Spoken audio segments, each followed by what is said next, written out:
দর্শক, আমি জীবনে প্রথম দেখলাম যে নারিকেলের গাছের গোড়া থেকে রস বাইর করা হয়।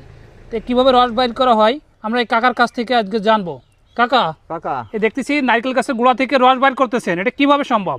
এই গাছের রস শিকড় কাটতে হয়, তারপরে শিকড় কাটিয়ে কালি পাততে হয়, শিকড় কেটে কাড়ি পাতলি রস বেরোবে। কালি পাতলি রস বেরোবে। আর এই রস খেতে কেমন? রস খেতে ভালো, খেজুরের রসের মতো। খেজুরের রসের মতো।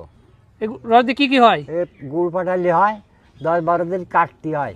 10-12 দিন, হ্যাঁ, তারপর রস পাওয়া যায়। তারপরে রস পাওয়া তার মানে এটা 10-12 দিন কাটার পর রস আসছে এরকম। দর্শক, আমি জীবনে প্রথম দেখলাম যে নারিকেলের গাছের গোড়া থেকে রস বাইর করা হয়।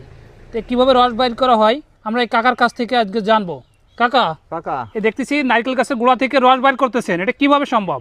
এই গাছের রস শিকড় কাটতে হয়, তারপরে শিকড় কাটিয়ে কালি পাততে হয়, শিকড় কেটে কাড়ি পাতলি রস বেরোবে। কালি পাতলি রস